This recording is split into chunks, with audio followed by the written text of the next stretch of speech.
Hey there, fellow marketers, Professor Wolters here, and today we're here in Bruges, Belgium on market day. So you have all the trucks going by, you have all these things going by. And today I'm doing a little bit of marketing research. I'm trying to figure out what do I need to know about Belgium before I make a video about it, right? And the thing is, companies have to do that as well. They have to do marketing research. They have to figure out what's going on, what's a good day to film and a bad day to film. Hey, in Bruges, Tuesday mornings are a bad day to film because they're getting ready for market day, okay? And so we're gonna talk about today is just basically what is marketing research, okay? And when we think of marketing research, I mean, technically speaking, we know the technical definition.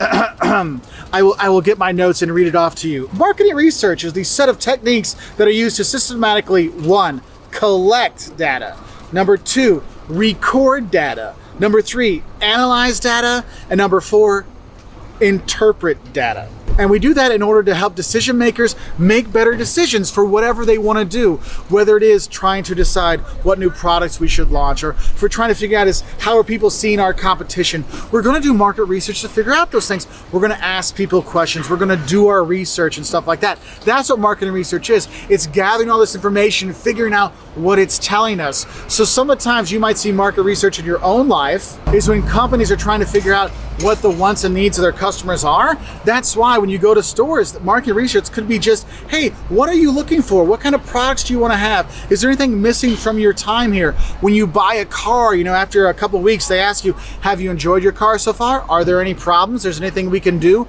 They're doing marketing research to see what are the most common mistakes that happen with the cars in the first few weeks. What's a few biggest issues they have, so we can learn that, so we can change it. If we see something consistently happens wrong, hey, the market research telling us this is happening a lot of times, let's change that. Let's warn people about it beforehand to try to cut it off, okay? Another thing you'll see is sometimes what we use market research is to figure out is, are there any like little alterations we should make? Like with our burger, we might want to try, is ketchup on top or is ketchup on the bottom? Is it cheese on top or is it cheese on the bottom?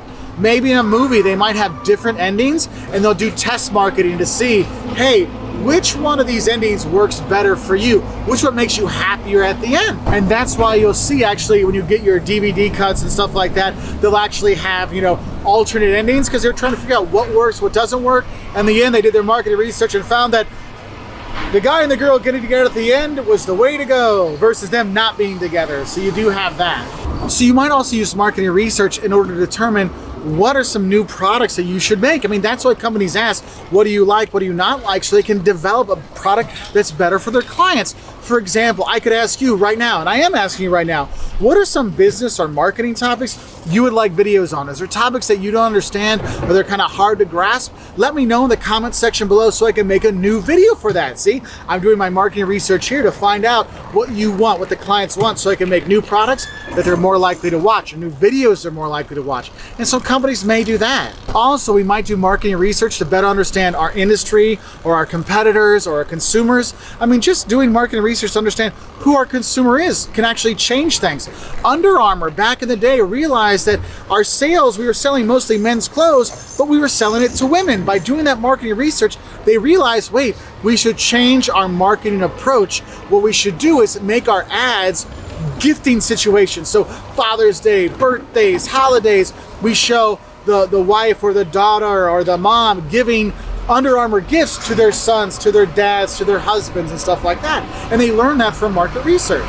And also when you're doing that marketing research, you might be doing a competitive marketing research, seeing what your competitors are doing, how are they pricing things, what kind of products do they have on offer that might be important, because that's just it. You might see that, oh man, Burger King's really selling a lot of those quadruple burgers. Maybe we should have our own quadruple burger as well. Let's do some research to see what worked and what didn't work. How can we make it our own quadruple burger versus Burger King's? And the thing is, there's tons and tons of different reasons why companies do marketing research. And the key thing though is you need to do marketing research. You need to collect that information and interpret that information to figure out what's going on so you can make the best decision possible for your business, whether it is dealing with your competitors, coming up with new products, figure out what you're doing right and wrong. Because a lot of companies, we talk about this in Marketing Myopia, a lot of companies think everything's great. We've done the perfect job, but in reality they haven't. So you want to do that marketing research to ask your customers to figure out what's going on. Because really marketing research is vital to success in business, but you don't want to go in blind not knowing what's going on. You want to ask those questions out there so you can collect, record, analyze and interpret all that data to make the best decision possible, okay? Anyway, I wish you all the best. Have a great time here in Bruges. Sorry for all the noise. It is market day here, as you might be able to see. It's starting out here, so it's a little bit busy, but I wish you all the best. Have a great time wherever you are. If you're studying for an exam, I hope this helped. If you're just trying to figure out what the basics of marketing research are, I hope this helps as well. Anyway, I wish you all the best, and bye from Belgium. Hey there, fellow marketers, Professor Wolters here, and today we're going to talk about the marketing research process. And I've got a lot of videos that go more in depth into some of these parts, so do check out the videos on primary research and secondary research and qualitative stuff. This is just giving you the overall feel of a kind of typical research process. And the first step in a research process is really defining the objectives and research needs. Basically, why the hell am I doing this research? You gotta know these things. What's our overall objective? What problem am I going to be trying to solve with this research? We've got to figure that thing out first, okay? Because you don't want to do research on nothing or nothing that's important. You don't want to be like, why am I doing this? Why am I asking these questions? Why are we here? No. We're here to figure out A, B, and C. You want to make sure you define that objective when you start off. That's the first step. Now, the second step is once you have your overall objective, what we want to do, like, hey, we want to do research to find out how to sell more hamburgers. All right, that's our goal. That's our objective. We're there. We move on to the second step, designing the research. This is where we look at the type of data we're going to collect, how we're going to collect it, what's the best way to collect it, and this kind of stuff. So here we're looking at this. Am I going to go out and collect this data? Am I going to ask these questions, or in the primary data kind of sense? Or are we going to use secondary data, get things that have already been collected from other organizations like Nielsen or something like that? I mean, what are we going to do? But you got to design it. It's kind of like this isn't the information I need to know in order to know what we need to do in order to sell more hamburgers, because that's what our research is about, right? Now, our third step is our data collection process. This is when we head out into the field. Well, not the cornfields there, but we head out, oh, it could be, but this is when we go out in the fields, we start asking those questions. We start collecting all that information, right?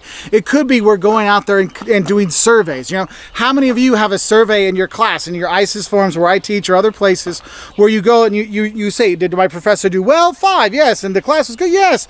And they do that. That survey is letting them know if things are going right? They're collecting that data that way. A census, when they do the census, they're asking all these questions like, look, let's go out. Like they have it where they send out surveys to people's houses, or you can go online. And if you don't do that, they come to your house. This is where you're laying out that data collection process. So like I said, with the census, first they send you, a thing in the mail saying, hey, go to this website. They give you a reminder, hey, then there's another, do this, or we're going to come to your house, and then the fourth time they come to your house or something like that. You have the process you kind of lay out there, okay? And there's a lot of different collection methods. Watch those videos that talk about that to really, really help you out. And then once you collect all this data, now we got to analyze. I mean, think about it. All that information that your phone gives to Facebook and Instagram and Google and all this kind of stuff, they have all that information, but the thing is, it's just this data sitting there. We need to take that data, we need to transform it really into information that we can use. And that's what happens in this fourth stage. Analyze the data and develop insights. So figuring out what those things are, right? We collect all of them, we got to mine down, and then what does it mean? What does it show us? And what we start to see is when we start looking at this data, we're like, the numbers show that people don't eat Big Macs, because our numbers show that no one's eating Big Macs. But then when we talk to people, they say, oh yeah, I like Big Macs. So we see there's an issue. We see people like Big Macs, but they're not ordering it. So one of our issues is there's a disconnect between what people are saying and what they are doing, right? And so the data told us that, right? And so once we get that data, then we go into the fifth step. That is your action plan and implementation. Here's where we lay out what we need to do to fix those things. If I want to fix those burger sales, we see that the real issue was that people are saying they're ordering, but they aren't actually ordering it. So what do we do? How do we get them over? Oh, well, our plan is offer an extra big burger or offer a buy one, get one free for the burger, so people actually do buy the burger instead of the chicken nuggets or the chicken sandwich or something like that, right? And so we kind of look at those things. And so you have this step-by-step process, and it's a really good idea just to have this overall idea so you know that you're making sure that I want to make sure that I'm collecting the right data and asking the right questions to answer the right overall objective. We want to find the answer to that so we can figure out how to fix it. So, because at the end, we got a strategy to meet that objective. Okay, so I hope this helps you out. If you want to learn more, we got plenty of videos on marketing research. This is just a quick little one to give you an overall idea of how a marketing research process works. So, I'll see you later.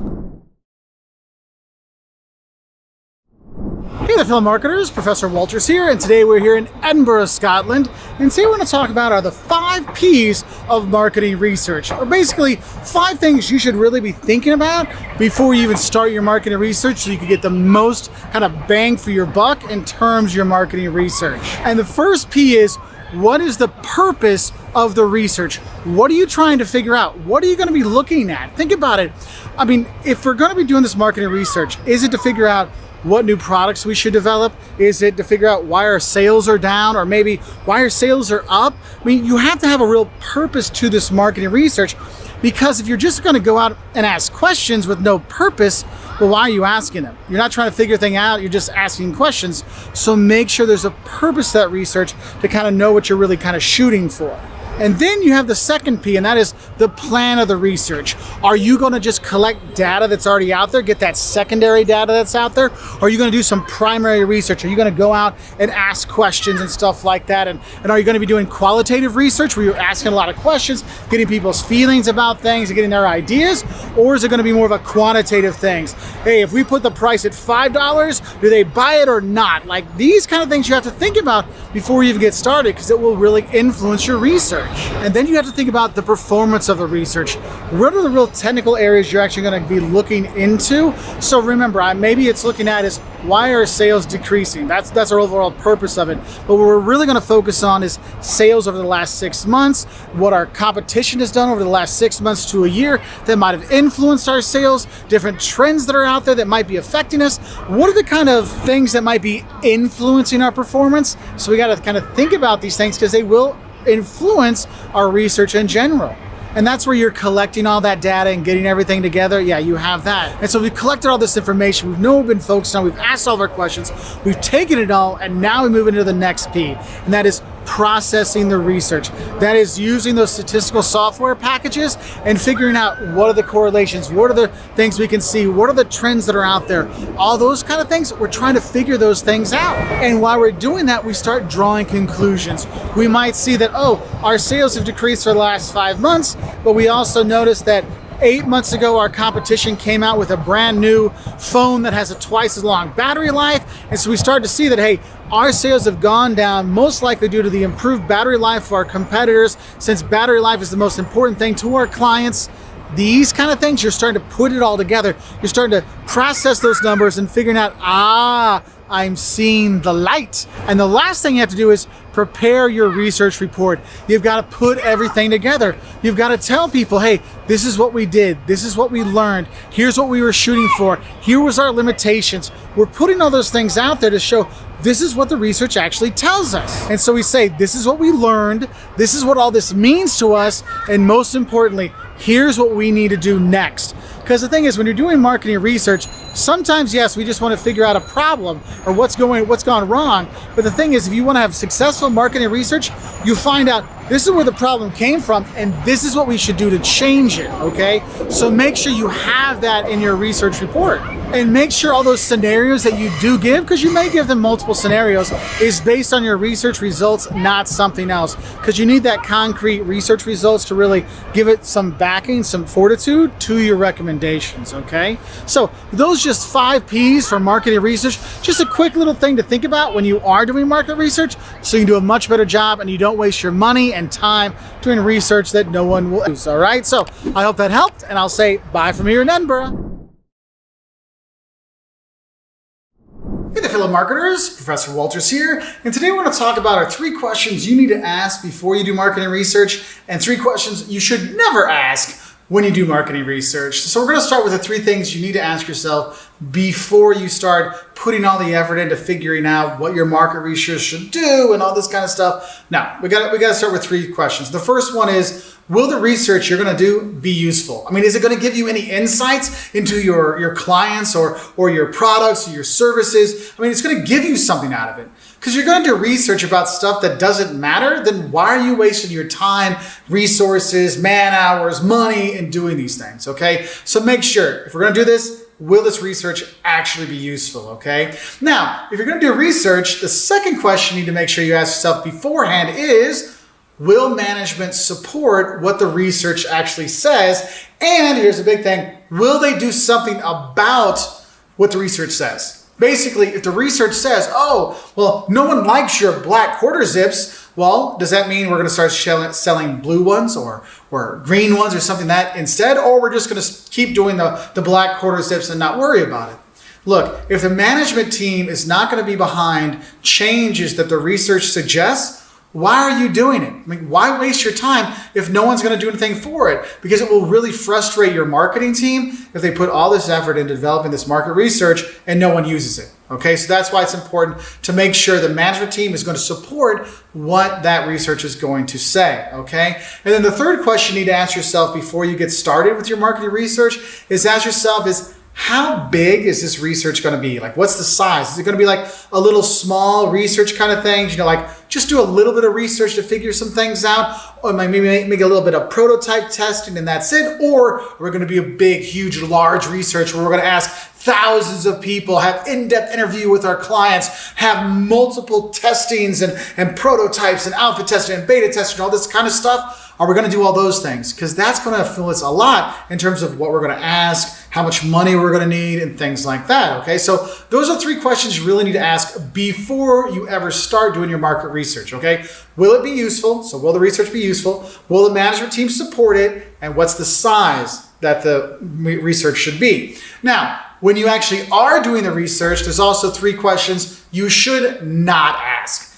And the first one you don't ask is you don't ask irrelevant questions. Look, people have a limited amount of time that they're going to spend answering your research questions, and every worthless question, irrelevant question that you ask is one more question where they're going, why am I doing this? I mean, think about it. Think about it. If you're giving people 10 pages of questions, some people are going to stop before the end. So wouldn't it be better to only give them 5 pages of questions? So make sure you're getting rid of those irrelevant questions, those time-wasting questions, because it can really turn people off. Because if I'm asking you, what's your favorite type of food, and you're in my class, like it's a classroom setting, I'm not bringing food in, okay? I can't bring food for everybody, so why am I asking this? Don't do it.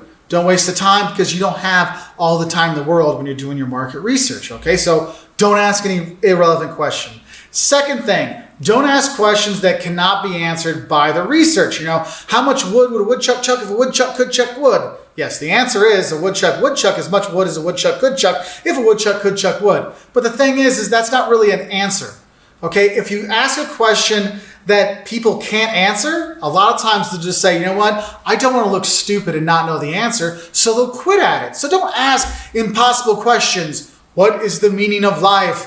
Why are we here? No, ask straightforward questions that they can't answer. What are the important attributes that you like about your shampoo? Oh, I like that it makes my hair shiny. I like that maybe it'll help grow some of this back maybe. Ask those kind of questions that can be answered, not questions that cannot be answered by research. And the third thing I would say is don't ask questions you already have the answer for. And I know if you are like me and you go to meetings, you know that a lot of times people ask questions in meetings because they already have the answer. They just want to show that they're smart. But when you're doing market research, you can't do that. If you already know the answer, skip to the next one. Okay, it's kind of like if I would use market research in my class, I wouldn't ask them, are you a student of Professor Wolters? Well, obviously you are. You're in the classroom with me. So why waste that space when I can ask another more relevant, important question that I don't have the answer for? Okay, so I hope this helps you know the questions to ask before you start marketing research, but also 3 questions to make sure you don't ask when you're doing market research when you get started. So I hope this helps you know a little bit more about market research. If you want to learn more, hit that subscribe button, give us a like, check us out in some of our other marketing videos. If you're studying for an exam, I hope this helps you prepare for the exam. If you're looking to do some marketing research, I hope this has given you some ideas to think about before you get started, because I don't want you wasting your time on irrelevant questions or doing research when no one's going to do anything with it. Anyway, have a great time. Thanks for watching. Bye. Hey there, fellow marketers. Professor Wolters here, and today we're continuing our discussion on marketing research. And now when we look at the marketing research process, there comes a part where you really have to define the objective of your research and the research needs, okay? So if you're looking at it, in order to have a study and you don't really want to waste organizational time or money, especially if you want to keep your job, okay? It's really vital you set out a research objective. Like, what is the exact problem we're trying to solve? So if Target's losing customers, is the problem really we're not selling as much, or we're not getting people to buy as much, or is the real problem why aren't people coming to Target right now? I mean, you really have to really focus it down, because if you just want to say, what's the problem? It's like, no. The problem is that people coming to the store, is people buying not enough, they're not ordering online, what's going on? But we really got to kind of define what is that problem we want to solve, or we want to learn about. And so we look at it, maybe you're looking at in terms of why aren't people coming, what's the reasonings they're giving, is, you might look outside those macro factors we'll talk about, which like is the economy that's keeping them from going to Target for the higher priced goods versus Walmart. All these kind of things kind of flow into it, and to really figure out that problem we're really trying to solve, okay? And so overall, what we're looking at is just what's the overall point of this research? Why are we here? Why am I asking people to fill out these surveys? I mean, how many of you have taken a survey and you're like, what was the point of that? You don't want that. You want to make sure it's really succinct, because every question you ask on a survey, every question you ask people, it's likely that someone's going to drop off. So you want to make sure every question, everything you do is really geared toward answering that really true research need, that true problem we're trying to solve. And so when we look at the overall point of the research, is it going to be, hey, we want to increase sales, or do we want to have a better understanding of our customers, or do we want to determine which pricing models work? Do we do the subscription model, they pay once? I mean, think about it. How many of you remember back in the day when you used to download Angry Birds on your parents' phone? It was like, oh, $1 or 99 cents to download Angry Birds. No ads, no problems, nothing. Now Angry Birds 2, oh, it's free to download, but you watch like 15 hours of commercials every time you try to play one level, right? I mean, it's not that bad, but you see my meaning? Like, what is it? Why do people stop playing Angry Birds? Did they get bored with it? We're really kind of diving down to figure, hey, our real point is, how do we get people to play Angry Birds more, okay? I mean, I love the movies, honestly. Angry Birds the movie and Angry Birds 2, actually two really good movies. Better than the last video game, that's for sure. And so you really kind of think about it in terms of overall, when we're trying to define the objective and our research needs, it's really going to come down to what is that key problem. Because you don't have a key problem, then you got an issue. That's why you want to do some kind of testing and feeling to see is what is the real issue out here, so then you can solve for that. Because you know what? It's not that I'm fat is the issue. The underlying reason why I'm fat is I have no willpower. So how do I figure out to control my willpower so I don't eat too much? Aha, that's the real issue. So you want to figure out, you get that seed of what the real issue is, okay? So I hope this helps you understand better how you can start your research project, and so you can really think about what is that really true objective, that true research need we want to do, because I want to figure out what the real problem is, the really point of that research. We have that, and you want to share that with everyone going through, so then people know what they're going for. It's kind of like if you're told to drive, like, well, where am I going to? I need to know my destination, then I have a better idea of the way to go, or why we're going this way, than wondering, do I need to stop here? Do I need to stop here?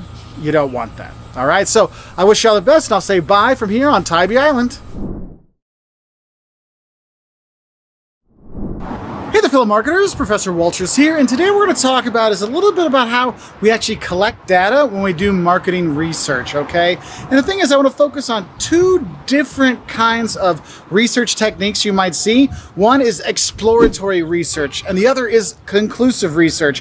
And the thing is, they really are kind of what their names say. I mean, exploratory research helps you explore, get a feel for what's going on, seeing what some of the main ideas are, whereas conclusive research gives you a conclusion, a yes or no answer. So exploratory would be more like me asking you, hey, what is your favorite kind of beer? Where do you like to get it? Whereas a more conclusive research is, do you like Superbock from Portugal? Yes or no? And it gives you a solid number kind of thing. And the thing is, we as researchers will actually do both of them, exploratory and conclusive, for different reasons. And usually what you do is you start with exploratory research, because it's used to really understand the problem that's at hand, so we can get a better idea what's going on. So it helps us gain some initial information, helps us kind of formulate our research ideas, our research goals, our research hypotheses and stuff like that, like what we're going to be going for. It gives us some of that background, because companies need to know, are our sales, why are our sales closed down? Is it because they don't like our brand? Is it our product line? I don't really know. Let's kind of figure out what we really should be focusing on first by talking to people, getting some ideas. And so you see a lot more qualitative research, asking questions, focus groups, interviews, these kind of things, observations, just watching people. You do a lot more of that in exploratory research to get a feel for what's going right and what's going wrong and what you should look into. And the thing is, sometimes all we're doing in our exploratory research is searching on social media or searching online. What's trending? When people look up hashtag Wolters World, what else is popping up? Is it travel or is it chubby travel? Like, what is it? We kind of look at these things, and it really gives us an idea of where our research should go. So that's why you always want to start with exploratory research, so you're not going to waste your time asking yes or no questions about, Superbock beer from Portugal here in Luxembourg. Where you really need to realize is, look, Mark, people don't talk about beer here because they're watching this for a class. You don't drink in class.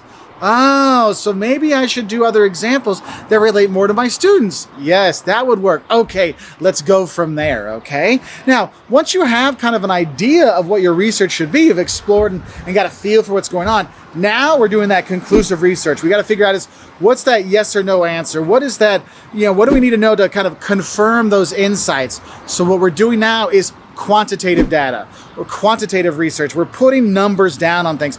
We're assigning values. It's kind of like when you do a poll. Do you like this? Yes or no? We can look and see the numbers. 70% say no, so we shouldn't do it. That's a conclusive kind of research thing, because we want to get some solid numbers to back up our action plan. Because when you tell your boss, hey, look, our research tells us to do this, your boss will ask you, hey, so what did it really say? Show me the numbers to prove that we should sell our products in red and blue instead of, gold and silver. Well, it shows here that our customers prefer 3-to-1. They prefer blue over silver. Oh, okay. Having those numbers, having that conclusive yes or no thing gives a lot more pop, a lot more impact to your research. In times you might see some conclusive research, you might see it in experiments. Maybe a company will test out and say, hey, will people pay more for a special burger? And they might have a higher priced burger on their menu in some stores to test it out. Did people actually buy it, or was it too expensive? So they're actually getting the real world kind of stuff. They're trying it out with these experiments. Also, of course, you just look at scanner data. We can see, it's like, do people like this product? Well, you don't have to ask. You can actually look at the scanner data. Are they buying it? If it shows that they're buying it, then yes, they do like it because it's moving out of the store. Also with conclusive research, you might want to look at something in terms of over time to see the impact of some of the things you've done. For example, if we changed our branding, we changed our marketing, is it changing our brand image? Are people seeing us differently? Well, you might want to do what's called panel data. And what that is you're asking the same people the same questions over a period of time, so you can compare. What do they think about my brand in December? What do they think about it in March? What do they think about it in July? And we can see, are we really making an impact with our new advertising, with our new branding? And that's where you're going to get numbers, where it shows, yes, people are seeing the ads, they're seeing the difference, they're seeing us differently, because you want to make sure you have the numbers to back it up. Look, boss, we are getting a return on our investment. We are getting a return on this advertising because we're seeing that people are noticing our products more in the stores. And they're noticing it 60% more of the times than they did 6 months ago. And that's what helps you really know. Conclusive research gives you those answers. And the thing is, I can't stress enough though, if you're a marketer, you need to do both of these. You do the exploratory to understand what's going on, and you get the conclusive to get those final numbers to really hammer home what you should be doing to give you kind of the credibility or the credible numbers to move forward. So I hope this helps you understand the difference between conclusive research and exploratory research, and you as a marketer or a student should be doing both to figure out what's best for your business. So I wish you all the best if you're starting your own business journey, and if you're studying for an exam, I hope this helps you know the difference between conclusive and exploratory, and I wish you all the best. Bye from Luxembourg. Hey there, fellow marketers and marketing students. Professor Wolters here, and today we're back in the classroom. And today we're going to talk about is secondary data. And this is basically data that you collect for your marketing research that you're going to use that someone else has already done for you. So if you've ever written a paper and you search on Google or Wikipedia or wherever to find information that people have already done, that's secondary research. You're getting the data that someone has already collected. It's been previously collected for other research. Now, it might not be for the exact thing you wanted to do, but it could relate to it, and that's kind of nice. And so if we look at some examples that you might see of secondary data, if you're looking at what we call government census data. So every 10 years in the US, the government does a census. They count how many people live in the city, what do people do, there's different things like what's your background, things like that. They collect that information, and so you can collect that. The government has that information, it's free to get. Go to I think it's like census.gov. You can figure out this information, you can search through it all you want. Also, if you want to look at it in terms of secondary data, you can look at Wikipedia. It's not necessarily the most trustworthy source of stuff, but it's a collection of data you can kind of learn from and get an idea from. Other times, secondary data could be like syndicated data that's collected by companies. So like Nielsen is a big marketing firm, a marketing research firm that collects a lot of information to see how consumers act, how they work and stuff like that. I could talk to them and get information. Hey, what's the best way to speak to 19-year-old students, 20-year-old students that I have in my class? And so they can give us a background of, in general, 19 to 20-year-old students like X, Y, and Z. Okay, good to know. So maybe I can do a better job of teaching my class. And the thing is, if your company collects data, there's sales data from previous years, there's their forecast is another thing, but like there's sales past days, old client lists and stuff like that. This is all data that's already being collected. So that's secondary data.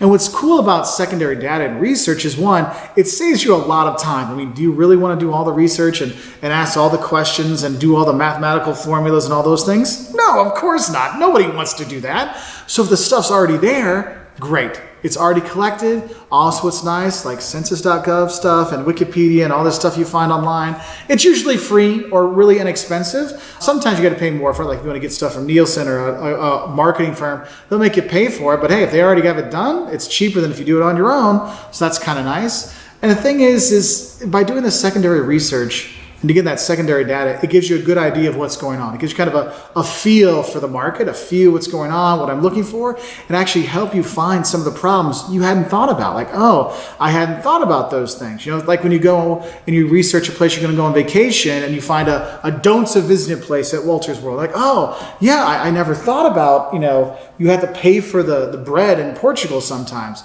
Yeah, it's like, oh, now that's a whole other thing I got to think about. Thanks for letting me know, secondary research, because I didn't even think to ask about that. But the thing is as good as secondary research is, how it makes your life easier and less difficult, and it's free or relatively free, and it's already been done, there are some issues with it. One, the study might not be relevant to what you're actually looking for. So if I'm looking up, okay, I want to go to Portugal on a vacation.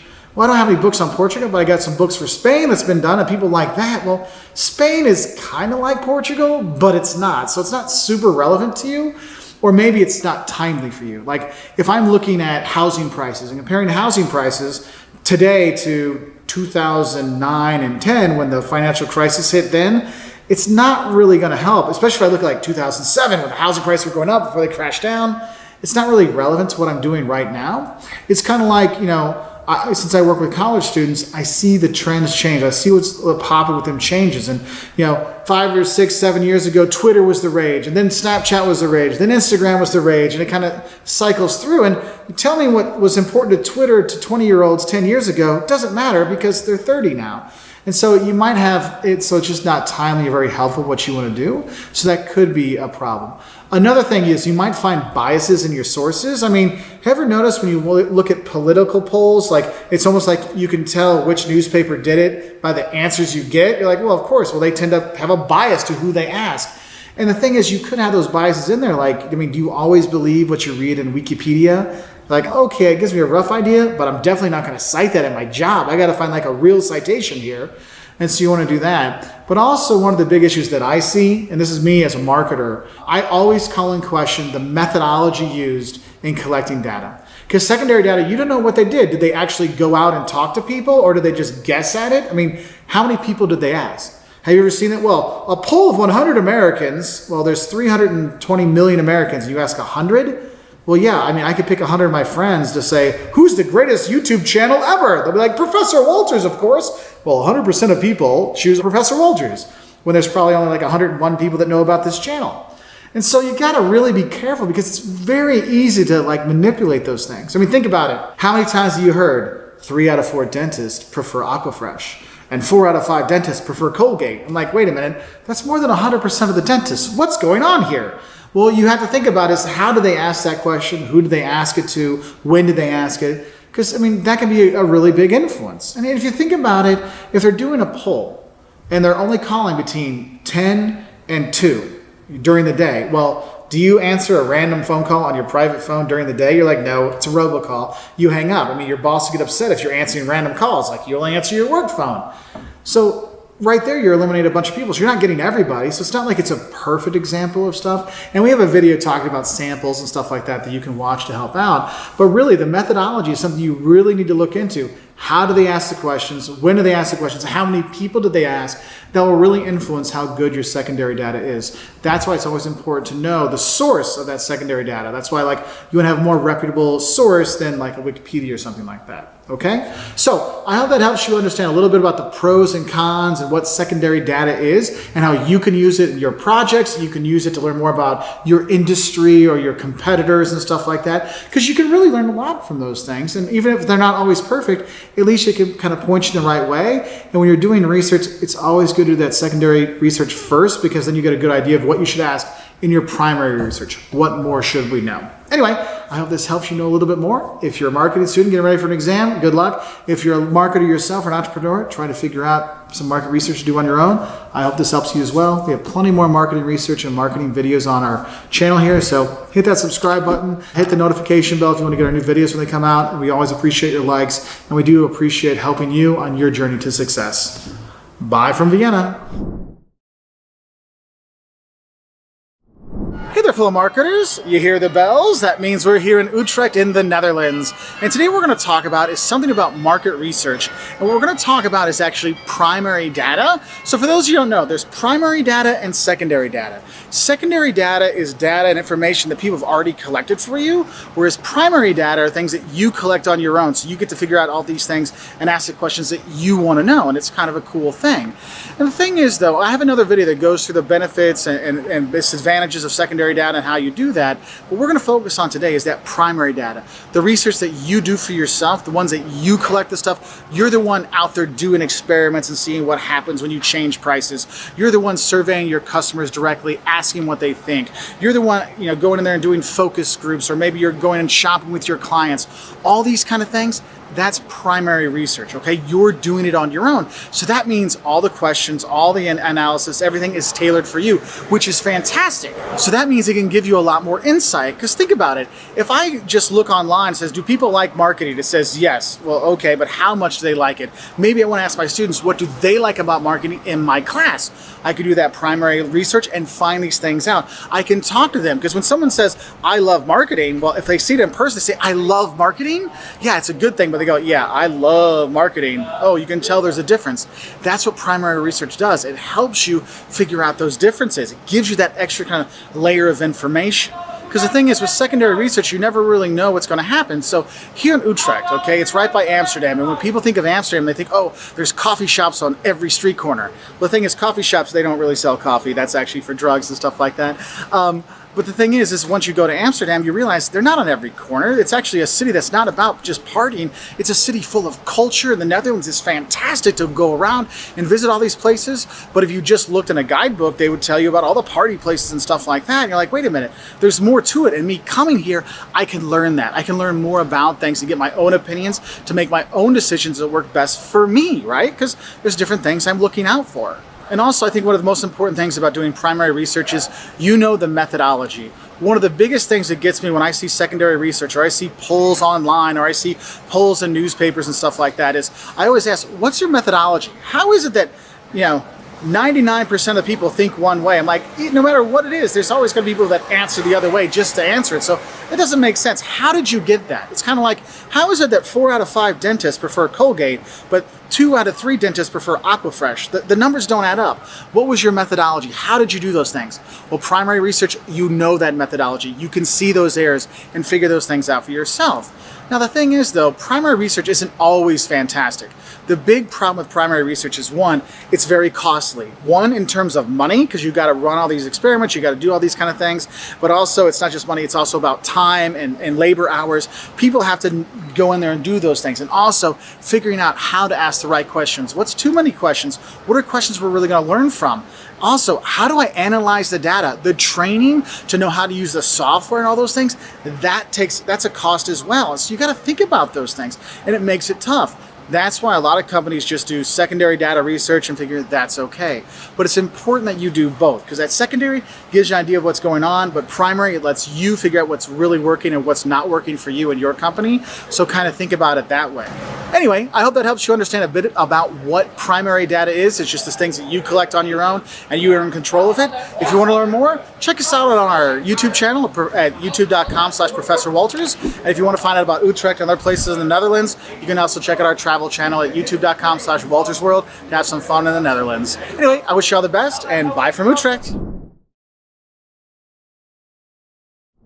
Hey there, fellow marketers, Professor Wolters here, and today we're in the Serengeti National Park in Tanzania. And today we're going to talk about is something about market research, and it's going to talk about the questions we ask, the types of questions we ask. And so we're going to look at the differences between structured questions and unstructured questions in market surveys, okay? So if you think about a structured question, this is a question where we give the respondents the answers already, and they have to choose one of those. It's kind of like a multiple choice test. You can only choose one of the 4 answers, and the thing is, with these, it's really simple to analyze. We can see which one did people choose most. So for example, this morning they had a nice survey here at the camp we're at, and they're like, hey, what did you like most about your time at the camp? Was it your room? Was it the food? Was it the service? And that was the 3 choices. But my thing was I actually loved all of them equally. And so one of the drawbacks to a structured question is the fact that you don't get extra information. You only get answers for the answers you already give them. Now, that's a good thing because we can analyze it very well. We can see that, most people chose the comfort of the tent as their most favorite thing, and the least number of people picked the food. But the thing is, everybody liked the food, so you kind of can get kind of misleading answers that way, so do be careful with that, okay? It's kind of like, you ask your parents, who's your favorite kid? Me or my brother? There's no, I love you both equally answer. It's one or the other. It doesn't mean I don't love the other kid. I love you both. But that's not one of the answers we have. And so that really limits the respondent's ability to give us more information, because we'd like to learn more from them maybe, okay? But the thing is, those structured questions are simple, fast, easy, and if there's certain things we want to know what they like, or which one do they like better? Did you like seeing the giraffes better, or did you like seeing the zebras better? Hey, then we have a better idea. Then maybe we see that everyone likes giraffes better, we put giraffes on the side of our safari jeeps instead of zebras, okay? Now, if we have unstructured questions, these are a bit different. These are open-ended questions we let people answer on their own. The thing is with this, we get all kinds of great insight, things we might not even been thinking of, like, oh, I didn't think about the importance of having a charger for the walkie-talkie in the room. Well, yeah, I would have put that in, because last night we had a cheetah walking in front of our tent, and there was hippo around here, and there was Cape buffaloes all over. So we needed to call them up to let them know, hey, this is going on. And the thing is, they're like, the battery is low. We're like, oh my God, okay. Hey, but that wasn't one of the questions in the structured one, but in the unstructured one, we can tell them these things. Also, we can tell them things like, oh, the service was fantastic, and Ezekiel, he was awesome. He helped us out with every meal, and Stephen with our room here in our tent, he was awesome as well. And that's what unstructured questions do. It gives your respondents free rein to do everything. But the problem is as a marketer, how do I analyze that? Like if I say it was good, what does good mean for me versus somebody else, right? And so sometimes it can be a bit too much information. How do we take it all in? How do we interpret that information? So it takes more time and probably more money to kind of answer all those things, okay? So kind of think of it that way. I mean, if you look at it, there's a reason why professors like multiple choice tests, because we can get it graded easily. We can put it through a Scantron machine and the grades are ready. Versus essay exams, then we have to read through all of them, see all the answers, see what the people really meant. Like, do they mean branding when they said marketing? I'm not really sure here.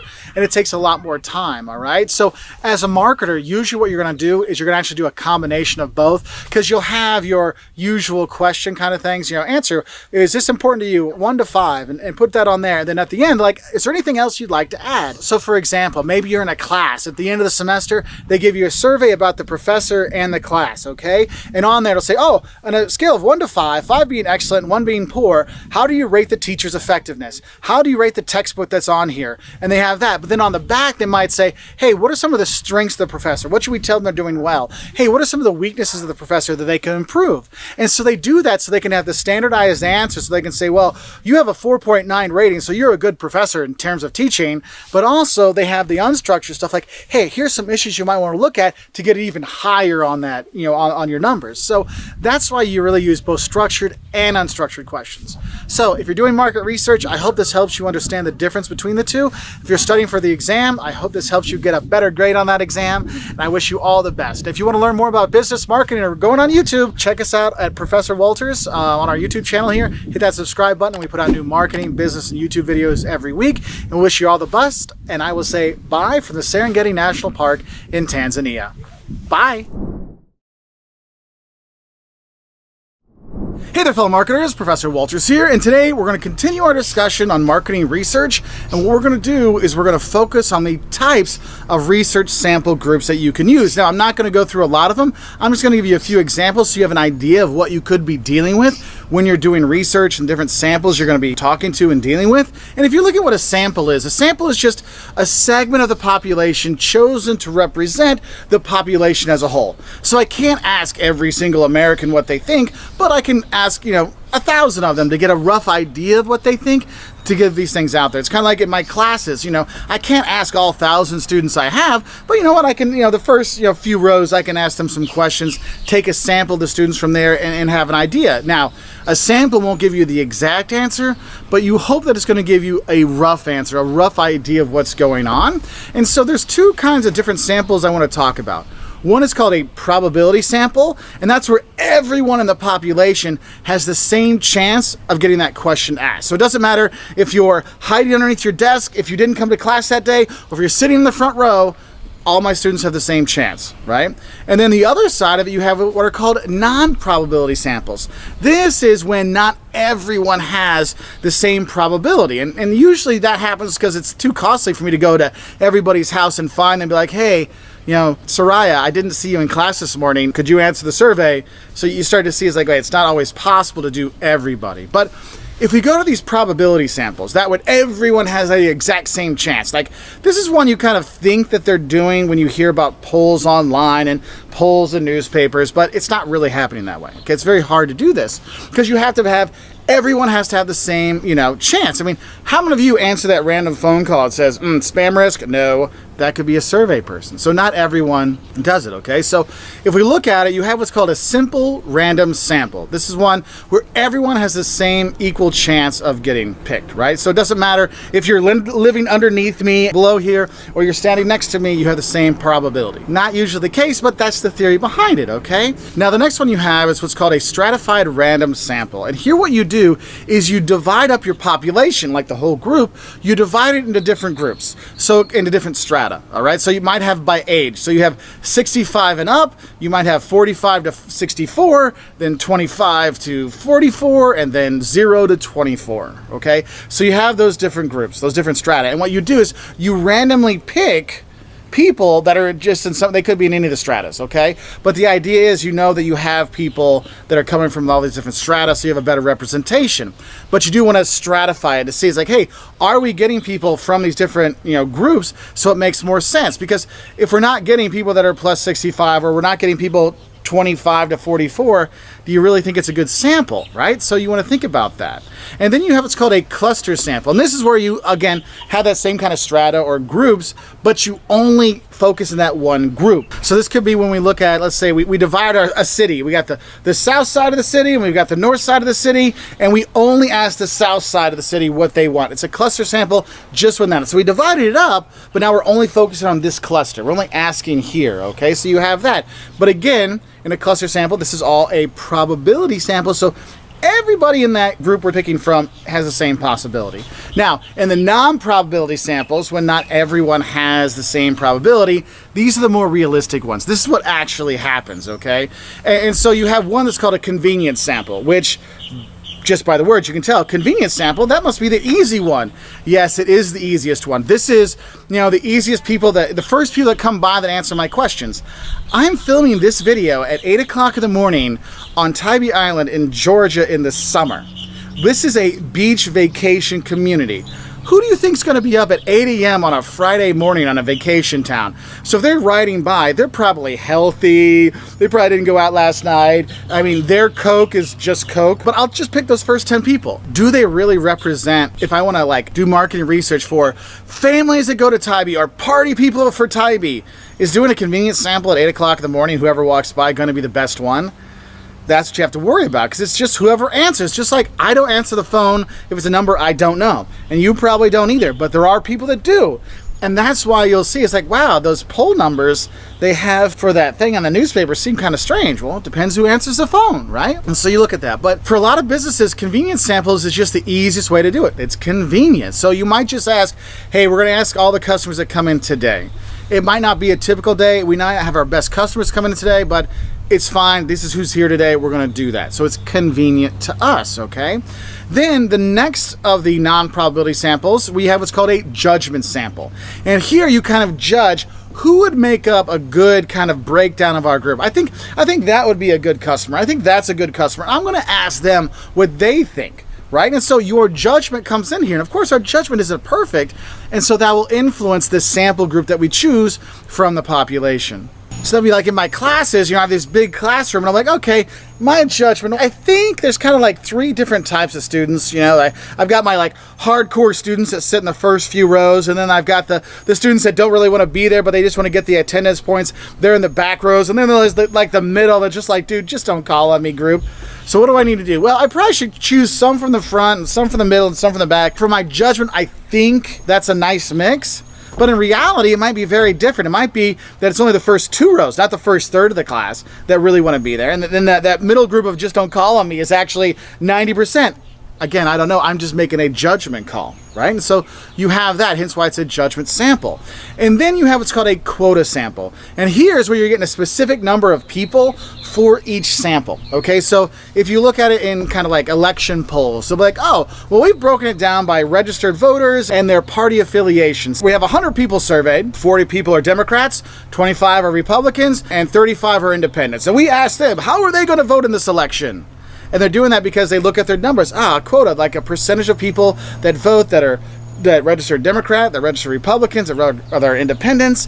We use that. So we try to make the quota system kind of relate to what's there, okay? Or relate to the overall population, okay? So these are just a few, and there's a lot more of the kind of samples you might see. And of course, there's going to be biases in all of these. You know, my judgment might be biased, and the quota sample might be biased, and the convenience sample is just whoever goes by. So you have to realize that's why they have that margin of error. You'll see, it'll say, oh, margin of error plus or minus 6%. Well, that means it could go 6% either way. So if you see a survey and it says, oh, this person is leading by 5%, but the margin of error is 8%, you're like, actually, that person could be leading by 13% or losing by 3%. So there's a lot more to it. So I hope you'll continue watching our marketing research video to learn more, but I want to wish you all the best, and I'll say bye from here on Tybee Island in Georgia. Bye. Hey there, fellow marketers, Professor Wolters here, and today we're going to talk about some of the goals of qualitative research. Now, we've already gone through what qualitative research is, but we want to focus on what are some of the goals of it. And when we look at it, you kind of think about it this way. Qualitative research is kind of a combination of getting an explanation and an understanding of what's going on, because you're letting people really share more information with you than just a yes, no answer or rank this out of 5. You're letting people explain things. They're explaining the situation. So when people say, hey, I had a great customer service experience, you can get them to explain, what was it about this customer service experience that made it so nice? Was it the people coming to your table 6 times? Was it them refilling your drinks? Was it the food you had? Was it the people that brought you to the table? Was it that you didn't have to wait to get in? What was that? So people get to share a lot more, and they get to explain more. Because you just say, oh, well, did you have a good experience? Rated out of 5. You say 5. Do you really learn anything except that they were happy with their service? No. So it helps us to really understand our customers' thinking process and how they determine value and what's important to them. Okay. And also really, it really does allow the customers to explain things, because honestly, this qualitative research will help you figure out so much more. You're like, oh, I'm starting to see some trends out there in the data. A lot of people keep mentioning the same server being really nice, or the same bartender being bad, or whatever.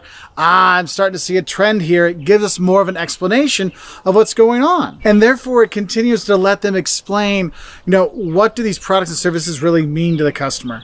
Okay, because, hey, I can say, because, it's one of those things like, oh, hats are nice. No, hats for a bald guy like me are vital when you travel, because otherwise you turn into a red, fried head peeling like monster. Oh, okay. Now I understand why that's important to you. Not just because you like hats.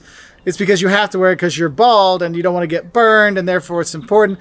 Gotcha. Okay, so qualitative lets you do that. The thing is, when you're doing this qualitative research, it's usually really best to do it first to gain kind of an understanding of what's going on, just to kind of get a lay of the land, or kind of overall the big picture of what's going on. Because just by asking people, hey, what do you think about this? What do you think's going on here? It really helps you out. It's kind of like when you ask your friends, hey, what's the best pizza place in town? Because you can look at Yelp and TripAdvisor and see which one got the most votes, but is that always the best pizza place?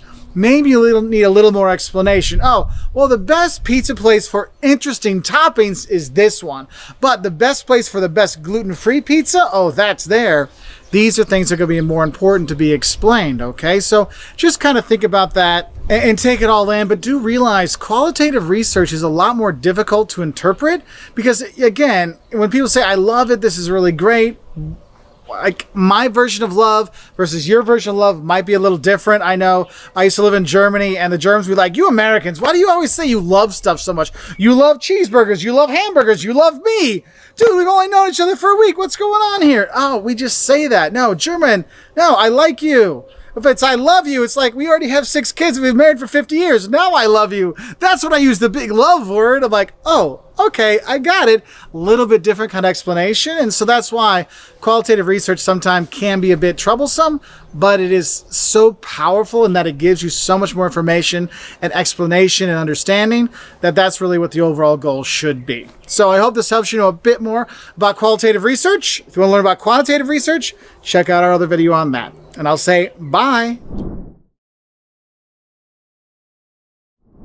Hey there, fellow marketers, Professor Wolters here, and today what we're going to talk about is 5 ways you can do cheap and effective marketing research. Because I know if you're an entrepreneur or you're a small business, you don't have thousands of dollars to spend on marketing research, or millions to figure out, what would be the best way to launch my product? And so what we have here today is just 5 little things that you can do at a low price or sometimes free to collect marketing research to help you be more successful. And the first tip I have for you is use your network. Look, you know all kinds of people. You know people in your industry. You can talk to people. And I know sometimes you're almost in like an echo chamber because you're talking to people you already know, but still talking to people you know can give you some ideas. What do you think about this product? What do you think about this proposal? Where do you think things are going? Because the thing is, if you're working in an industry, most likely you have contacts in that industry. Talk to them, see what they think, what's going on, and a few questions here and there at an event, at a meeting or something like that can give you a lot of information.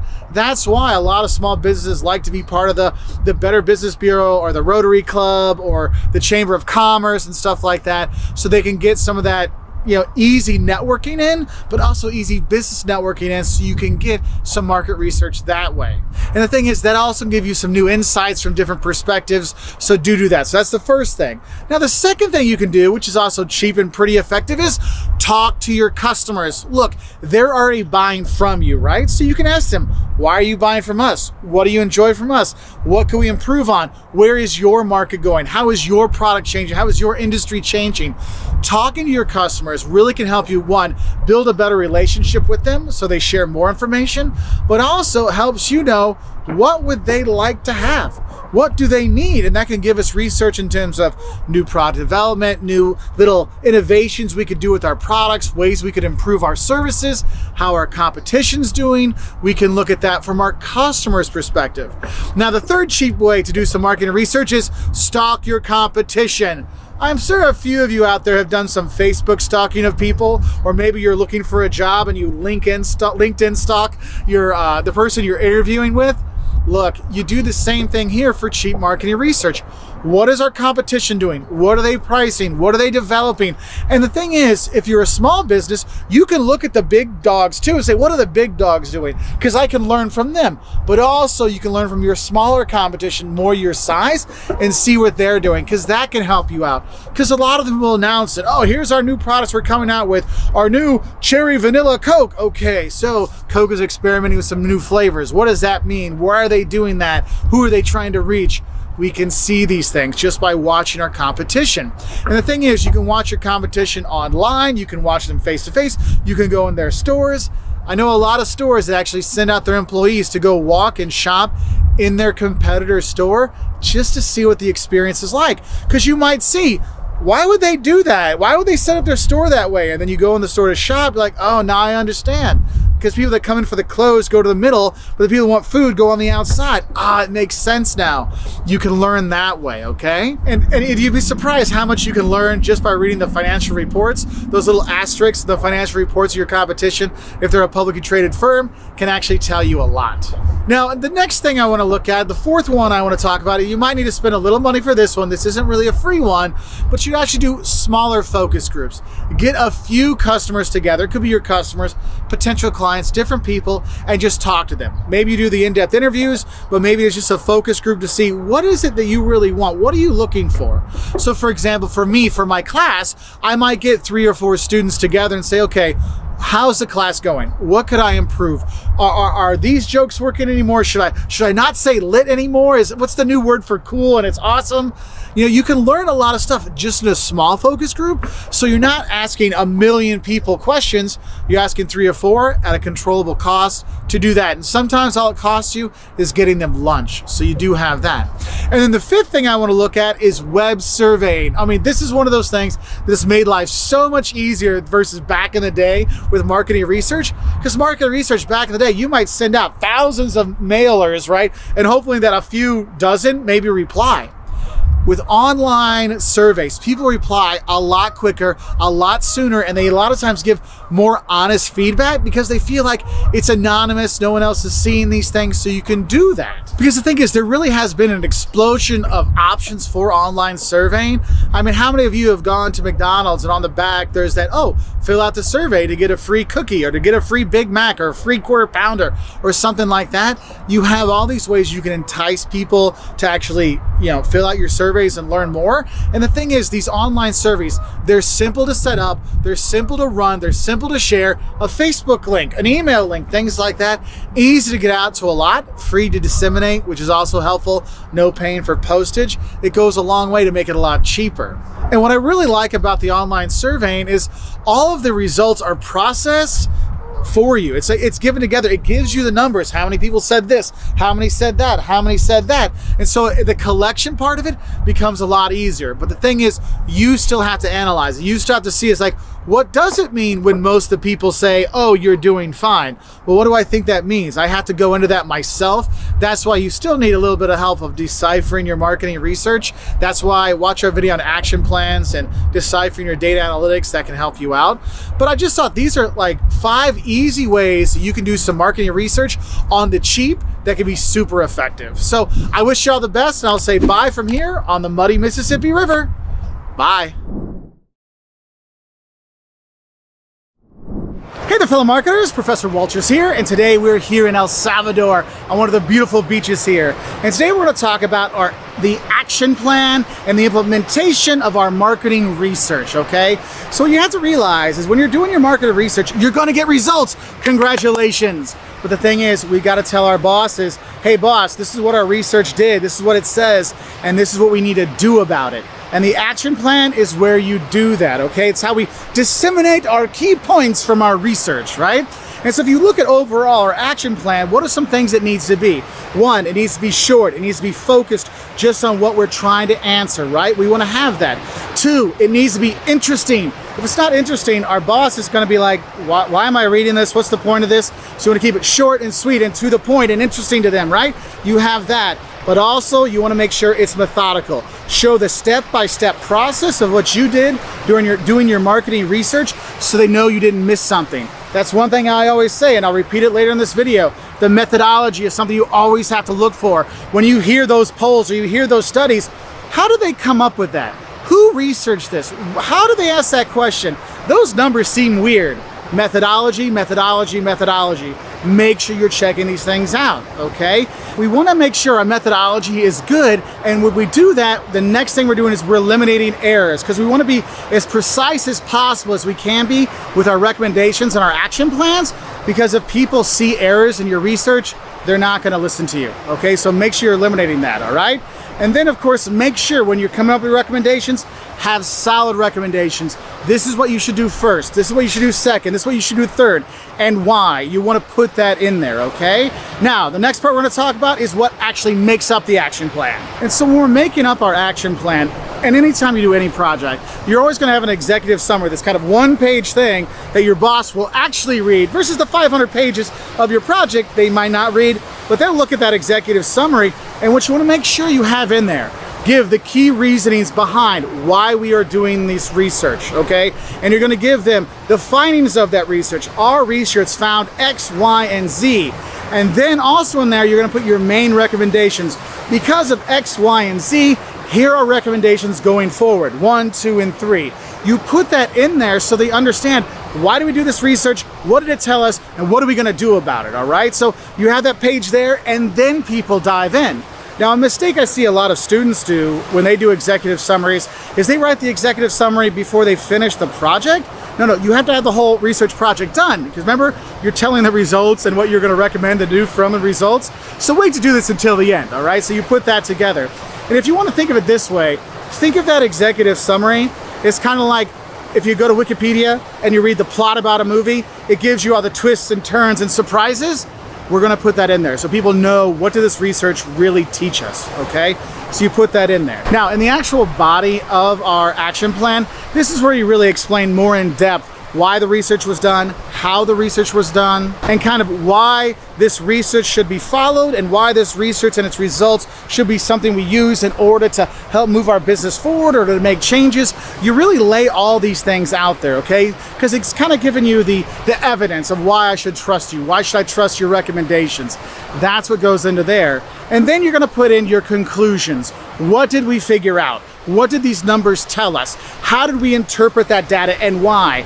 And you start to put all this together so then you can figure out how to rectify the problems of why you were doing that research. That's what's going to be in there. Or maybe you saw some opportunities you didn't know about. How are we going to take advantage of that? Okay, so we're just kind of putting these things together, and then that conclusion really kind of wraps it up. But the thing is once you have this done, you also have another part. You need to put in the limitations, okay?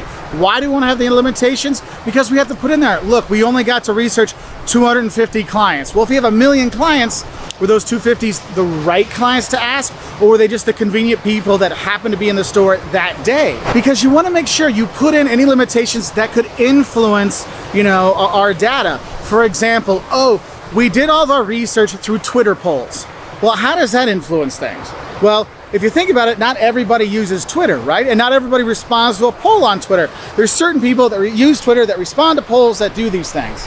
And that's what you want to put in there. Hey, here's one of our limitations. It was only on Twitter and it was only at nighttime. Okay, well, who have we eliminated? All the people that just use Instagram, all the people who use Facebook, all the people that basically don't use Twitter. And you want to have that information out there because it helps you to understand the data better. Now, the thing is, some people will hide these limitations, and that's why whenever you see anything on TV that said, our research poll says this, our research poll says that, always ask, what was their methodology? Go into that body. What do they do to come up with this stuff? And are there any limitations in there? Because if they're talking about, any kind of product, if I'm talking about a product, I'm talking about Salvadoran coffee. Well, our research shows that 100% of people love El Salvadorian coffee. Well, do you put in there the limitations is, I only did my research here in El Salvador? Won't that influence things? So you got to put that in consideration, okay? And then we wrap up by putting in our supplements at the end. And in the supplements, what you're going to have is, one, you're going to have, if you did surveys, you'll have your survey in there so people can see the questions you asked, the order you asked them, things like that. What were the options? Have you ever noticed that there's polls that don't let you put a bad answer? They're like, oh, how much do you like Professor Wolters? He's the best ever. I love him a lot. He's the greatest. I wish he was my dad because he's so awesome. There's none that says, I hate this guy, get him off of here. No, I don't put that on there. So you see the survey to see if anything's kind of left out. If you have graphs or graphics that help explain the data and what it shows, that can help out. Any figures, any of these kind of things that are going to help you to like get your point across, that's going to be your supplement there. So I hope this helps you know what goes into that action plan for your marketing research, because you need to have this to really build your case for why your company should follow your recommendations from your marketing research. Anyway, I wish you all the best. Live from here in El Salvador. Hey there, fellow marketers, Professor Wolters here, and today we're here on the coast of El Salvador. And today we're going to talk to you about is ethical marketing research. Because when you're doing marketing research, you really want to make sure you keep it on the up and up. You want to keep it very ethical. Because when you start doing unethical marketing research, most of the times you're not going to get the information that you need to hear. Because you can manipulate data. I can get a study to tell me whatever I want. But do I really want the study to tell me whatever I want, or do I actually want to learn from that study? And that's why it's really important to make sure you have ethical marketing research. And probably one of the biggest things you need to make sure you're doing is making sure you're keeping the participants anonymous. You want them to, give all the information they can without them worrying about someone's going to come back and find out about what they say. If you look at in YouTube comments where people can make up fake accounts, they'll share a lot of information, maybe too many things, or they'll be really mean or over the top. But the thing is that anonymity gives them that kind of freedom to say everything they want. And when you're doing marketing research, you want them to share everything they can. You want them to share all their deepest, darkest secrets, how they feel about stuff and things like that, so you get more out of your research. Because if they know that you know who is going to answer that, don't you think they're going to give you the answer that they want you to hear? It's like, oh, students, I want to know, who is your favorite professor? I start staring at you like this. You're probably going to say, oh, Professor Wolters, he's the best. Well, yeah, because you're kind of like, that I know what your answer is going to be. So that's why it's really important. If you want to get honest answers, you keep them anonymous, okay?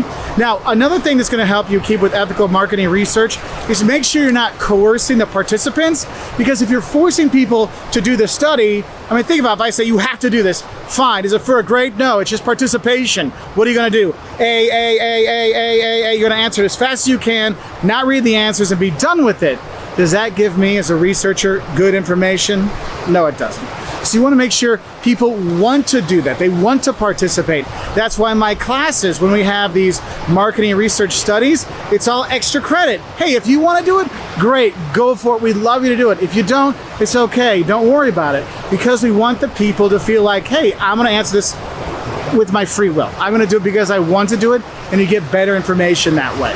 Now, another thing you really should try to not do is do not trick them, don't mislead them, none of these things, because if you mislead the participants, they're going to start answering questions that way. It's kind of like if I say, what do you think about this wonderful, fantastic, amazing candidate? Are they great? Let us hear what you think. Well, you're already leading them to say good things, versus vice versa, where you say, oh, what do you think about this horrible, crazy, weird candidate? And of course, that's going to lead people to kind of go with those ways. And that's the thing, is you can look online when they'll be interviewing people and they'll say, oh, we want a mean comment or we want a nice comment. They'll do that, okay? So don't mislead them, okay? Let them know we're doing the study for this, so they know what's going on. Because if you hold that back, that's not a good way to do your research. Now, obviously this should go without saying, but you do not want to hurt or kill or maim your participants. Look, they don't do that shocking thing anymore, okay? It's the thought that they might be shocking people that gets people to go, oh no. No, you don't want to do those kind of things, all right? You want those participants to come back and do more research with you. You've got a panel study that's going over time. You need them to make it through from year 1 to year 5, okay? So don't hurt your participants. Now, another thing we want to look at in terms of ethical marketing and research is you have to realize if you're doing research on people, a lot of times you're tracking a lot of information about them, okay? Whether it's anonymous or not, you're tracking these kind of things. And what you need to do is you need to make sure you have the data privacy protected, you have protection services. Is your data warehouse protected? Can people get into that? What's going on? Because if people find out that all those information they shared with you was lost, It's kind of like, think of it this way. If you share your secrets with your friends and then your friend tells all your secrets, are you ever going to share anything with them again? No. Okay, so make sure that you do protect that data privacy, protect that information you've collected. And when you have all this information, I think my last little thing I want to talk about with this ethical marketing research is make sure you're not misusing the findings. I mean, this is one of those things I always laugh about, because you watch TV and they'll say, oh, 3 out of 4 dentists prefer, toothpaste number 1, and 2 out of 3 dentists prefer toothpaste number 2. Wait a minute, 3/4 and 2/3, that's more than 100% of people, of dentists. What's going on? Yeah, you can see how you can kind of mislead people with their findings. You don't want to do that, okay? So make sure you keep it on the up and up, because you want to have the best marketing research possible, because that will give you the best information for you to go forward, so you know what products you should sell, how you should sell to people, what your customers really want. You want to have that information. So I hope this helps you know a bit more about ethical marketing research. There's a lot more issues out there we could talk about, but I think this is a nice way to start. And I'll say bye from here in the beautiful beaches of El Salvador.